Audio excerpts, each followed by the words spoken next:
សូមលោកអ្នកចូល subscribe ដើម្បីទទួលបានមេរៀនថ្មីៗជារៀងរាល់ថ្ងៃ Please click subscribe. You will get new creative videos every day.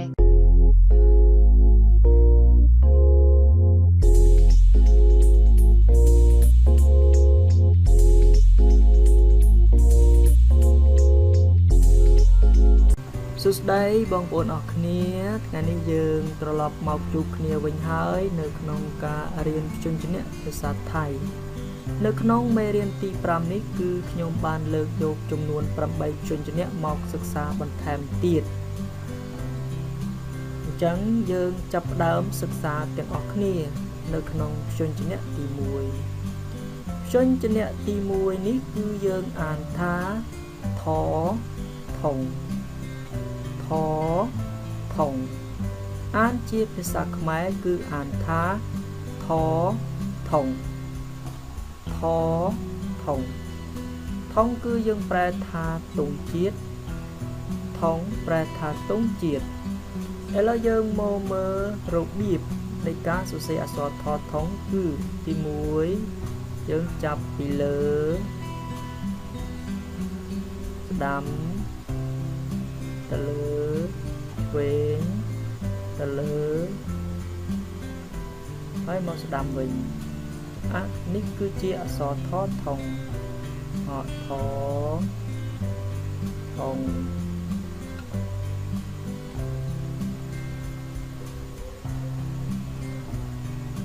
ថថងយើងចាប់ដើមរៀនសរសេរទាំងអស់គ្នានៅអក្សរថថងចំណែកឯព្យញ្ជនៈទី2នេះគឺយើងអានថាណនូណនូអានជាភាសាខ្មែរគឺអានថាណនូណនូនូគឺប្រែថាកណ្ដុរសត្វកណ្ដុរនូប្រែថាសត្វកណ្ដុរ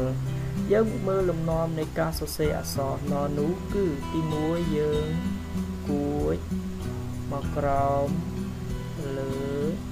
គួចទៅលើវិញនេះគឺជាលំនាំនៃការសរសេរអក្សរណនូមួយទៀតណនូណនូ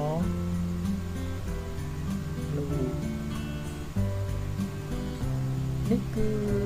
លំនាំនៃការសរសេរអក្សរណនូអញ្ចឹងយើងចាប់ផ្ដើមទៅមួយទៀតគឺអក្សរបនេះគឺយើងអានថាអក្សរបបៃម៉ាយបបៃម៉ាយយើងអានជាភាសាខ្មែរគឺបបៃម៉ាយបបៃម៉ាយបៃម៉ាយគឺយើងប្រែថាស្លឹកឈើបៃម៉ាយប្រែថាស្លឹកឈើហើយយើងមកមើលលំនាំនៃការសរសេរអក្សរបបៃម៉ាយគឺទី1យើងគួចមកស្ដាំហើយទៅលើបបៃម៉ាយមកគួចស្ដាំទៅលើបបៃម៉ាយយើងទៅព្យញ្ជនៈមួយទៀតគឺអក្សរពផ្លាយើងអានថាពផ្លាផ្លាអានជាភាសាខ្មែរគឺពផ្លាផ្លាផ្លាគឺយើងប្រែថាត្រីផ្លាប្រែថាសត្វត្រីយើងមើលលំនាំនៃការសរសេរអក្សរពផ្លាគឺស្រដៀងទៅនឹងអក្សរបបៃម៉ាយដែរគឺ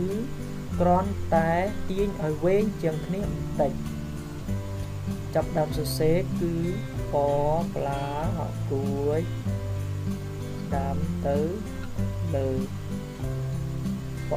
ផ្លាគួចមកក្រោមស្ដាំទៅលើពផ្លាគួចតាមពផ្លាប្រែថាស្ត្រីតើយើងបន្តទៅព្យញ្ជនៈមួយទៀតគឺអក្សរផភឹងផភឹង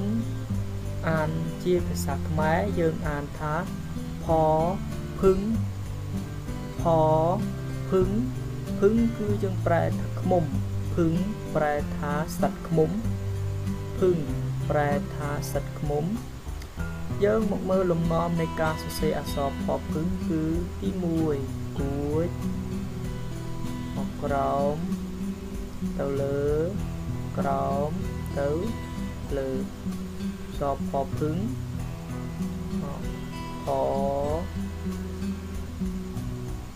ភឹងផ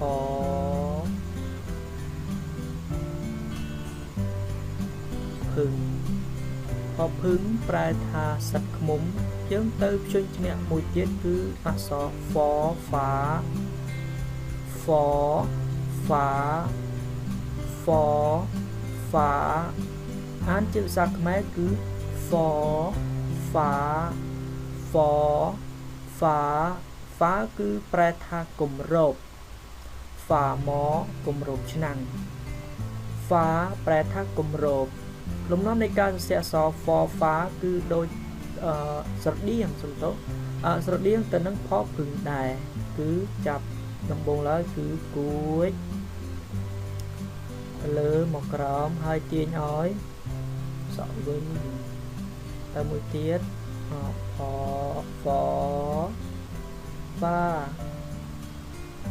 ផហ្វានេះគឺអក្សរហ្វហ្វាយើងទៅភ្ជញ្ឈ្នះមួយទៀតគឺផផានផផានផផានយើងអានជាភាសាខ្មែរគឺផផានផផាន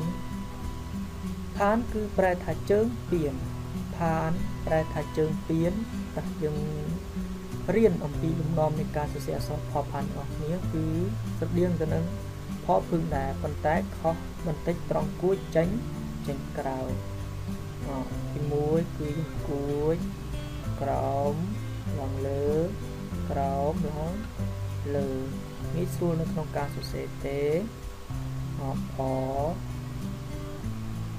ផានផផានធ្វើម៉េចគឺយើងដាក់សក់ឲ្យស្មើកុំឲ្យខ្ពស់ជាងបន្តិចពីព្រោះអាចច្រឡំនឹងអក្សរផ្សេងមួយទៀតទៅបន្តទៀតគឺយើងចូលស្រៈចុងក្រោយនៅក្នុងមេរៀនសំទោសជញ្ជនៈចុងក្រោយនៅក្នុងមេរៀនរបស់យើងគឺ for fun for fun យើងអានជាភាសាខ្មែរគឺអានថា for fun for fun fun ប្រែថាថ្មិញ fun ប្រែថាថ្មិញលំនាំនៃការសរសេរអក្សរ for fun គឺស្រដៀងទៅនឹងផផានដែរគ្រាន់តែទាញឲ្យសក់វិញបន្តិចតែចាប់ដើមសេរបស់គ្នាទី1យើងត្រូវគួចទៅលើមកក្រោមហើយទៅលើវិញអានថា for fun for fun for fun នៅក្នុងមេរៀនទី5នេះគឺយើងរៀនចំនួន8ព្យញ្ជនៈប៉ុណ្ណឹងនៅមេរៀនទី6យើងនឹងរៀនអំពីព្យញ្ជនៈបន្តទៅទៀតដើម្បីឲ្យលោកអ្នកទទួលបាននៅមេរៀនថ្មីសូមលោកអ្នកចុច Subscribe នៅខាងក្រោមសួស្តីបងប្អូនអរគ្នាថ្ងៃនេះយើងត្រឡប់មកជួបគ្នាវិញហើយនៅក្នុងមេរៀនទី6របស់យើង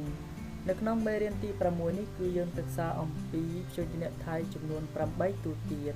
ឥឡូវយើងចាប់ផ្ដើមសិក្សាទាំងអស់គ្នាព្យញ្ជនៈទី1នៅក្នុងមេរៀនទី6របស់យើងគឺអក្សរផ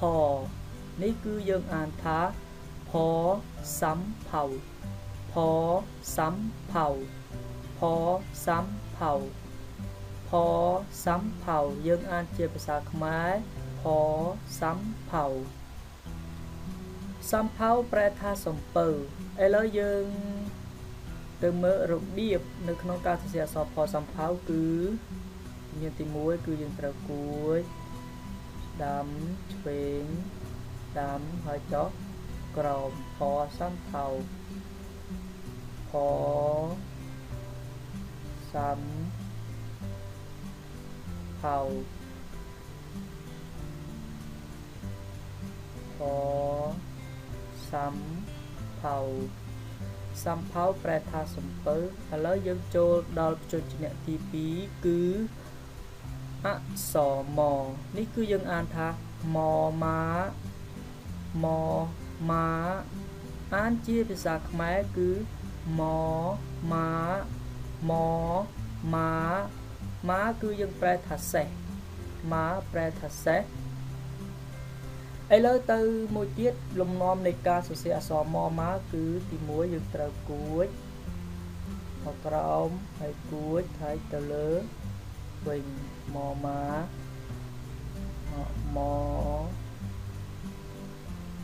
សេះឲ្យធំមម៉ា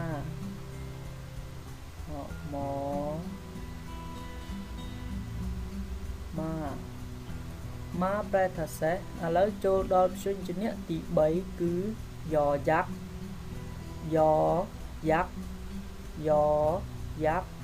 អានជាភាសាខ្មែរគឺយ៉យ៉ាក់យ៉ាក់គឺប្រែថាយៈយ៉ាក់ប្រែថាយៈឥឡូវយើងទៅមើលលំនាំនៅក្នុងការសរសេរអក្សរយ៉យ៉ាក់គឺទី1គួចមកក្រោមទៅលើវិញយ៉យ៉ាក់យ៉យ៉ាក់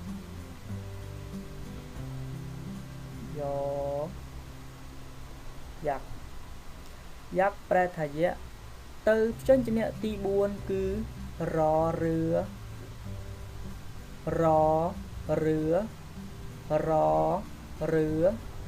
អានជាភាសាខ្មែរគឺ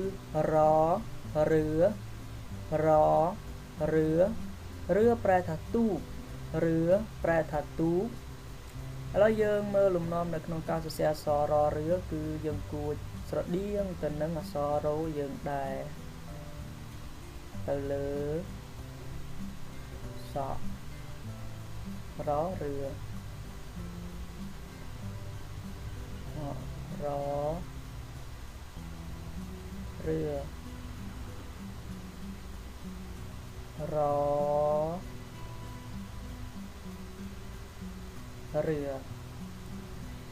ទៅព្យញ្ជនៈមួយទៀតគឺអក្សរលលីងអានថាលលីងអានជាភាសាខ្មែរគឺលលីងប្រែថាស្វាលីងប្រែថាស្វាឥឡូវយើងមើលលំនាំនៅក្នុងការសរសេរអក្សរលលីងគឺទី1គួចមកក្រោមមកវិញលលីង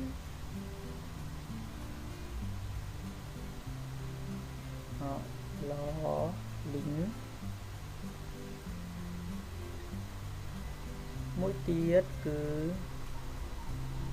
សំទោសយើងសរសេរឡើងនេះមកជ្រុលដៃបន្តិចហើយយើងទៅលើវិញហើយមកនេះលលីងគឺប្រែថាស្វាឥឡូវយើងទៅព្យញ្ជនៈមួយទៀតគឺវវ៉ែនអានជាភាសាខ្មែរគឺអានថាវវ៉ែនប្រែថាចិញ្ចៀនឥឡូវយើងមើលលំនាំនៅក្នុងការសរសេរអក្សរវវ៉ែនគឺចាប់ស្រដៀងទៅនឹងស្រៈអារបស់យើងមិនមែនស្រដៀងទេគឺដូចតែម្ដងស្រៈអាខ្មែរ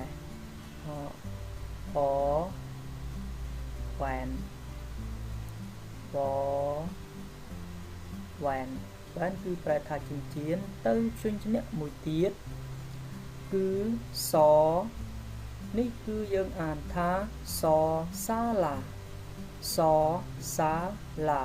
អានជាភាសាខ្មែរគឺអានថាសសាឡាគឺយើងប្រែថាសាលាប៉ុន្តែមិនមែនជាសាលារៀនឬក៏វិទ្យាល័យអីទេវាជាសាលាសំណាក់អីជាដើមយើងមើលលំនាំនៅក្នុងការសរសេរអក្សរសសាលាគឺទី1 យើងចាប់ស្រដៀងទៅនឹងអក្សរខខ្វាយរបស់យើងពីមុននោះមកហើយមកលើមកក្រោមវិញហើយដាក់សក់ឆូតបន្តិចមួយទៀតសសាឡាសសាឡាសសាឡាចប់ហើយទៅព្យញ្ជនៈចុងក្រោយនៅក្នុងមេរៀនទី6របស់យើងគឺសឬស៊ីអានថាសឬស៊ីសឬស៊ីអានជាភាសាខ្មែរគឺសឬស៊ីសឬស៊ីសឬស៊ីឬស៊ីប្រែថាអីសីឬស៊ីប្រែថាអីសីឥឡូវយើងមើលលំនាំនៅក្នុងការសរសេរអក្សរសឬស៊ីគឺទី1គួចស្រដៀងទៅនឹងអក្សរបបបាយម៉ាយរបស់យើងពីមុនមកក្នុងមេរៀនមុនហើយយើងវាពោះមកមួយទៀតសឬស៊ីសឬស៊ីនៅក្នុងមេរៀនទី6របស់យើងនេះគឺសូមចប់តែប៉ុណ្ណឹងហើយសូមលោកអ្នករងចាំទស្សនានៅមេរៀនទី7ជាបន្តទៀតដែលជាមេរៀនយើងនឹងបញ្ចប់ព្យញ្ជនៈភាសាថៃហើយយើងនឹងបង្រៀនអំពីស្រៈភាសាថៃជាបន្តទៅទៀតដើម្បីឲ្យលោកអ្នកបានមេរៀនថ្មីសូមលោកអ្នកចុច Subscribe នៅខាងក្រោមសូមអរគុណលោកអ្នកដែលបានមើលវីដេអូនេះសូមលោកអ្នកចុច Subscribe ដើម្បីទទួលបានមេរៀនថ្មីជារៀងរាល់ថ្ងៃ Please click subscribe. You will get new creative videos every day.